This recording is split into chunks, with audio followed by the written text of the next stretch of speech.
Assalamualaikum warahmatullahi wabarakatuh. Halo teman-teman, pada video ini kami dari kelompok 1 yang beranggotakan saya Rafaina Yulia Putri, Nadia Amelia Pratiasari, dan Putri Karismasari. Kami akan membahas materi tentang formulir. Yuk simak terus videonya. Definisi formulir. Formulir adalah secari kertas yang memiliki ruang untuk diisi. Formulir sering pula disebut dengan dokumen. Contoh formulir adalah faktur penjualan tunai, berupa secari kertas yang akan diisi dengan informasi tanggal penjualan, nama wiraniaga, nomor urut, nama barang, dan kodenya. Di samping informasi ini, formulir tersebut berisi informasi yang telah tercetak. Kemudian kita lanjut ke definisi formulir elektronik, merupakan ruang yang ditayangkan dalam layar komputer yang digunakan untuk menangkap data yang akan diolah dalam pengolahan data elektronik. Definisi formulir dibuat pada waktu komputer belum digunakan dalam bisnis. Dengan meluasnya pemakaian komputer untuk menjalankan bisnis, pemakaian formulir elektronik atau yang biasanya disebut dengan electronic form menjadi umum dan meluas dalam bisnis. Selanjutnya adalah keuntungan formulir elektronik. Yang pertama, tidak pernah kehabisan formulir. Jika perusahaan menggunakan formulir kertas, operasi bisnis dapat terhenti jika perusahaan kehabisan formulir. Tidak demikian halnya dengan formulir elektronik, penawaran selalu sama dengan permintaan. Yang kedua, tidak pernah ketinggalan zaman. Jika kebutuhan dan peraturan berubah dengan segera, formulir kertas menjadi ketinggalan zaman. Formulir elektronik mudah sekali disesuaikan dengan perubahan kebutuhan dan peraturan. Yang ketiga, ketidakefisienan formulir dapat dihindari. Penggunaan formulir elektronik memungkinkan dengan segera penyesuaian isi dan format formulir untuk memenuhi perubahan keadaan, sehingga memungkinkan penyediaan formulir tepat sesuai dengan kebutuhan pemakai. Yang keempat, tidak dimungkinkan penggunaan formulir yang salah. Jika formulir yang salah dapat dipakai, hal ini akan terjadi. Penggunaan formulir kertas membuka kemungkinan penggunaan formulir untuk tujuan yang salah atau penggunaan formulir oleh orang yang tidak berhak. Keuntungan formulir elektronik yang kelima adalah kecepatan pengisian formulir. Kecepatan pengisian formulir elektronik jauh melebihi kecepatan pengisian formulir kertas. Yang keenam, penangkapan data dilakukan sekali. Dengan menggunakan formulir kertas, data direkam dalam formulir, kemudian orang lain harus membaca data dari formulir untuk keperluan pemasukan data ke dalam sistem informasi. Dengan menggunakan formulir elektronik, duplikasi penangkapan dan pemasukan data ke dalam sistem informasi tidak akan terjadi. Kemudian yang ketujuh, tidak ada data yang mengambang. Data dimasukkan dan dikirimkan dari satu tempat ke tempat lain secara elektronik, sehingga tidak ada data yang mengambang. Kemudian yang kedelapan, kemudahan dalam pengelolaan formulir. Selanjutnya adalah manfaat formulir. Formulir sangat penting artinya untuk menjalankan suatu organisasi. Hampir semua peristiwa dalam perusahaan terjadi karena formulir dan memerlukan formulir untuk merekamnya.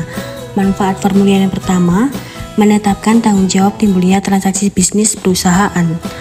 Dalam suatu organisasi, setiap transaksi terjadi karena adanya otorisasi dari pejabat yang memiliki wewenang untuk melakukan transaksi. Yang kedua, merekam data transaksi bisnis perusahaan. Formulir berfungsi sebagai alat untuk merekam data yang terkait dengan transaksi. Kemudian yang ketiga, mengurangi kemungkinan kesalahan dengan cara menyatakan semua kejadian dalam bentuk tulisan. Dalam kehidupan kita, jika seorang tertipu oleh janji orang lain, kita sering memberi komentar, memang lidah tidak bertulang karena semua orang memiliki lidah tidak bertulang. Inilah formulir diperlukan dalam organisasi. Semua perintah pelaksanaan suatu transaksi perlu ditulis dalam suatu formulir untuk mengurangi kemungkinan kesalahan. Kemudian yang keempat, menyampaikan informasi pokok dari orang satu ke orang lain di dalam organisasi yang sama atau ke organisasi lain. Formulir berfungsi pula sebagai sarana untuk menyampaikan informasi secara intern organisasi atau antar organisasi. Golongan formulir menurut sumbernya. Formulir yang digunakan dalam suatu organisasi dapat digolongkan menurut sumbernya. Yang pertama, Formulir yang dibuat dan disimpan dalam perusahaan. Formulir ini dibuat dalam perusahaan, digunakan secara intern, dan kemudian disimpan dalam perusahaan.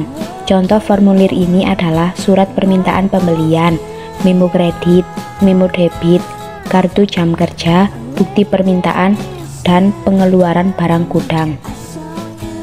Yang kedua, formulir yang dibuat dan dikirimkan kepada pihak luar perusahaan. Formulir ini dibuat di dalam perusahaan dan digunakan untuk menyampaikan informasi kepada pihak luar perusahaan. Contohnya yaitu faktur penjualan tunai, faktur penjualan kredit, surat order pembelian, surat permintaan penawaran harga, bukti kas keluar, dan surat order penjualan. Yang ketiga, formulir yang diterima dari pihak luar perusahaan. Formulir ini diterima dari pihak luar sebagai akibat dari transaksi bisnis antara perusahaan dengan pihak luar tersebut. Contohnya yaitu faktur pembelian, surat order dari pembeli, pernyataan piutang yang diterima dari kreditur, dan rekening koran bank. Golongan formulir menurut tujuan penggunaannya. Pada dasarnya, formulir dapat dibagi menjadi dua menurut tujuan penggunaannya. Yang pertama, formulir yang dibuat untuk meminta dilakukannya suatu tindakan. Yang kedua, formulir yang digunakan untuk mencatat tindakan yang telah dilaksanakan. Formulir yang dibuat untuk meminta dilakukannya suatu tindakan. Formulir dalam golongan ini digunakan oleh suatu unit organisasi untuk meminta unit organisasi lain melakukan sesuatu untuk kepentingan unit organisasi tersebut. Sebagai contoh adalah formulir surat permintaan pembelian. Formulir ini digunakan oleh bagian gudang untuk meminta bagian pembelian melaksanakan transaksi pembelian guna memenuhi kebutuhan persediaan barang di bagian gudang. Contoh lain formulir yang termasuk dalam golongan ini adalah bukti permintaan dan pengeluaran barang gudang, surat permintaan penawaran harga, memo kredit dan memo debit, faktur penjualan, faktur pembelian, kartu jam kerja, surat muat, dan pernyataan piutang. Prinsip dasar yang melandasi perancangan formulir. Yang pertama, pemanfaatan tembusan atau copy formulir. Untuk memenuhi beberapa tujuan sekaligus, perlu dibuat beberapa formulir dalam melaksanakan transaksi pembelian. Misalnya, diperlukan pemberitahuan kepada pemasok mengenai pesanan, pemberitahuan kepada bagian penerimaan mengenai barang yang akan diterima dari pemasok, dan pemberitahuan kepada bagian hutang untuk melakukan pencatatan hutang. Yang kedua, penghindaran duplikasi dalam pengumpulan data. Dalam mengumpulkan data, hindarilah pengumpulan data yang sama lebih dari satu kali. Sekali data telah dikumpulkan dari sumbernya, data tersebut harus direkam sedemikian rupa dalam formulir, sehingga dapat memenuhi kebutuhan informasi bagi semua departemen. Yang ketiga, rancangan formulir yang sederhana dan ringkas. Formulir yang dirancang sederhana dan ringkas akan mengakibatkan dapat dihindarinya perekaman data yang tidak perlu, sehingga akan membantu pencatatannya ke dalam buku jurnal dan buku pembantu. Yang keempat, unsur internal check dalam merancang formulir. Formulir merupakan bagian dari berbagai internal check dalam suatu organisasi. Internal check ini diciptakan untuk dapat menghasilkan informasi yang dapat dipercaya dan teliti dan untuk menjaga aset organisasi. Kesalahan, baik yang disengaja maupun tidak disengaja, adalah kelemahan yang melekat pada setiap manusia. Pengisian data ke dalam formulir seringkali mengandung kesalahan manusiawi. Untuk menghindari kemungkinan kesalahan dalam pengisian formulir, analisis sistem harus memasukkan unsur internal check pada perancangan formulir. Yang kelima, nama dan alamat perusahaan pada formulir. Formulir untuk antar bagian di dalam perusahaan tidak perlu memuat nama dan alamat perusahaan. Namun, untuk formulir yang dikirim ke luar perusahaan, nama, alamat, bahkan logo perusahaan perlu dicantumkan pada formulir untuk memudahkan identifikasi asal formulir tersebut bagi perusahaan penerima. Pencantuman nama, alamat, dan logo tersebut umumnya di bagian formulir sebelah atas, kiri, atau kanan. Contohnya pada faktur penjualan atau surat order. Yang keenam, nama formulir. Seperti halnya dengan orang, formulir pun memerlukan nama untuk memudahkan identifikasinya. Nama formulir biasanya dipilih untuk menggambarkan fungsi formulir tersebut. Jika formulir digunakan untuk meminta barang dari bagian gudang, maka formulir tersebut diberi nama bukti permintaan barang gudang. Jika formulir digunakan sebagai bukti pengeluaran barang dari bagian gudang, maka formulir tersebut diberi nama bukti pengeluaran barang gudang. Yang ketujuh, nomor identifikasi formulir. Jika perusahaan menggunakan berbagai jenis formulir, pemberian nomor identifikasi terhadap formulir mulai diperlukan. Untuk mengingat berbagai nama formulir, kemungkinan orang akan menemui kesulitan. Oleh karena itu, nomor dapat melengkapi nama untuk memudahkan identifikasi formulir. Dalam praktik tidak jarang nomor diidentifikasi lebih umum digunakan untuk menyebut formulir dibandingkan dengan nama formulir tersebut. Yang kedelapan, pencantuman nomor garis sisi kanan kiri form. Jika formulir lebar digunakan untuk memperkecil kemungkinan salah pengisian. Yang kesembilan, pencetakan garis pada formulir. Garis harus dicetak pada formulir jika formulir tersebut akan diisi dengan tulisan tangan. Jika pengisian formulir akan dilakukan dengan mesin ketik, garis tidak perlu dicetak karena mesin ketik akan mendapat mengatur spasi sendiri. Dan juga jika bergaris, pengisian formulir dengan mesin ketik akan memakan waktu guna menempatkan tulisan tepat di antara dua garis. Yang ke-10, pencantuman nomor urut tercetak. Nomor urut tercetak digunakan untuk mengawasi pemakaian formulir dan untuk mengidentifikasi transaksi bisnis.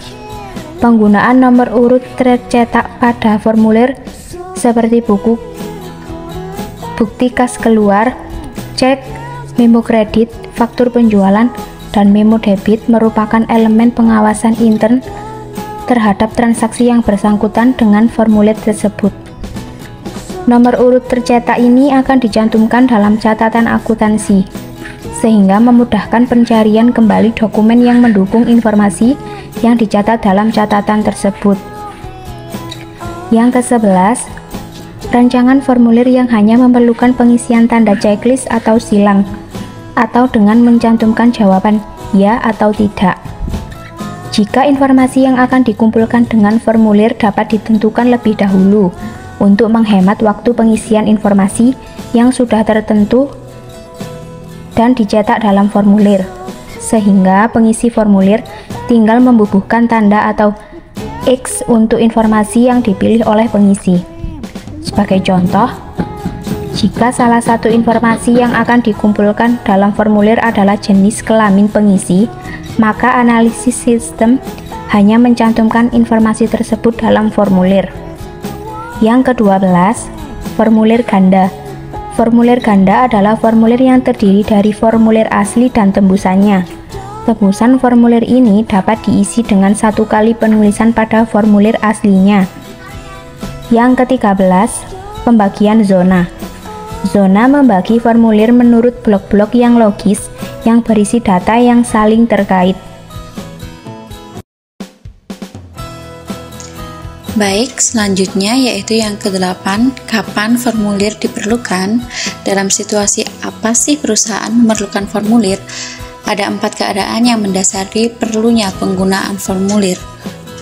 Yang pertama yaitu jika suatu kejadian harus dicatat, maka formulir perlu digunakan. Misalnya, suatu perusahaan perlu mencatat transaksi penjualan tunai yang dilakukannya setiap hari. Oleh karenanya, perusahaan tersebut perlu menciptakan formulir faktur penjualan tunai untuk merekam transaksi tersebut setiap harinya. Yang kedua, yaitu jika informasi tertentu harus dicatat berulang kali, penggunaan formulir akan mengurangi waktu penulisan informasi tersebut. Sebagai contoh, jika setiap kali mengajukan permintaan pembelian, bagian gudang harus menulis nama barang, spesifikasi, kualitas, dan sifat permintaan, maka perlu dibuat formulir dengan kolom-kolom untuk menampung informasi tersebut, sehingga mengurangi waktu penulisan informasi yang harus disampaikan oleh bagian gudang kepada bagian pembelian. Yang ketiga, yaitu jika berbagai informasi yang saling berhubungan perlu disatukan dalam tempat yang sama untuk memudahkan pengecekan yang cepat mengenal kelengkapan informasinya, maka formulir harus digunakan. Bagian informasi lengkap mengenai nama barang yang akan dibutuhkan, spesifikasi, kuantitas, dan kapan barang tersebut diperlukan. Semua informasi tersebut perlu disatukan di tempat yang sama untuk memungkinkan bagian pembelian melaksanakan pemesanan kepada pemasok dengan benar. Untuk memudahkan pengecekan secara cepat mengenai kelengkapan informasi tentang barang yang diminta oleh bagian gudang, maka formulir surat permintaan pembelian harus digunakan. Yang keempat, yaitu jika dibutuhkan untuk menetapkan tanggung jawab terjadinya transaksi, formulir perlu digunakan. Seperti telah disebutkan di atas, formulir digunakan untuk menetapkan tanggung jawab terjadinya transaksi. Jika tanggung jawab terjadinya transaksi akan dibebankan kepada seseorang, diperlukan formulir untuk merekam pertanggungjawaban pelaksanaan transaksi tersebut.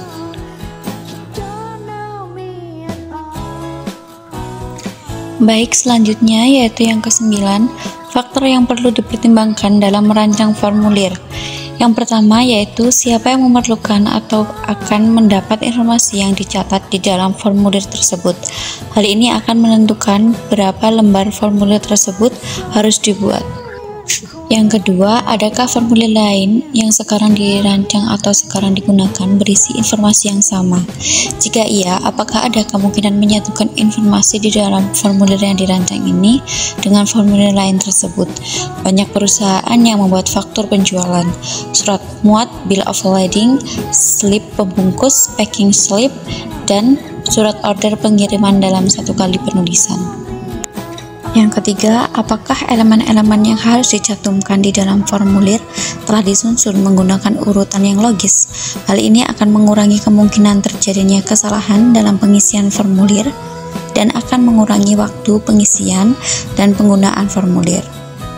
Keempat, yaitu apakah formulir tersebut akan memerlukan penulisan dengan tangan atau pemrosesan dengan mesin atau keduanya.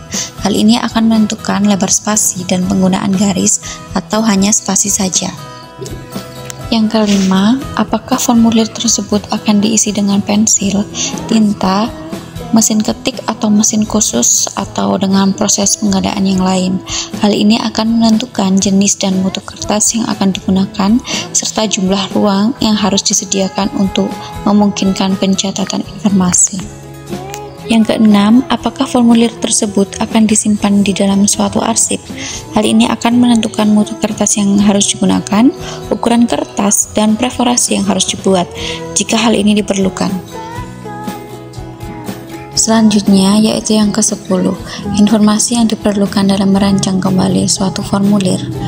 Formulir yang digunakan oleh perusahaan perlu ditinjau secara periodik untuk menentukan perlu tidaknya diadakan penyempurnaan, penggantian, atau penghentian pemakaian formulir yang sekarang digunakan. Untuk itu perlu dilakukan survei guna mengumpulkan informasi. Yang pertama yaitu yang bersangkutan dengan formulir itu sendiri, misalnya mengenai isinya, jumlah lembar tembusannya, dan jenis kertas yang digunakan. Yang kedua yaitu yang bersangkutan dengan kegiatan penyediaan, pengisian, dan pencatatan informasi dari formulir tersebut. Baik, yang selanjutnya yaitu yang ke-11, dokumen sumber dan dokumen pendukung. Dokumen sumber adalah dokumen yang dipakai sebagai dasar pencatatan ke dalam jurnal atau buku pembantu, sedangkan dokumen pendukung adalah dokumen yang melampiri dokumen sumber sebagai bukti sahihnya transaksi yang direkam dalam dokumen sumber. Sebagai contoh, dokumen yang digunakan untuk merekam transaksi penjualan terdiri dari faktur penjualan yang merupakan dokumen sumber sebagai dasar pencatatan ke dalam jurnal penjualan dan kartu piutang yang dilampiri dengan surat order pengiriman, laporan pengirim barang, dan surat muat bill of lading sebagai dokumen pendukung faktur penjualan tersebut. Selanjutnya yaitu dokumen pendukung. Dokumen pendukung ini berfungsi untuk membuktikan sahihnya transaksi penjualan yang direkam dalam faktur penjualan. Dan surat order pengiriman membuktikan bahwa transaksi penjualan tersebut telah diotorisasi oleh bagian order penjualan. Laporan pengiriman barang membuktikan telah dilaksanakannya pengiriman barang kepada pembeli sesuai dengan perintah yang tercantum dalam surat order pengiriman.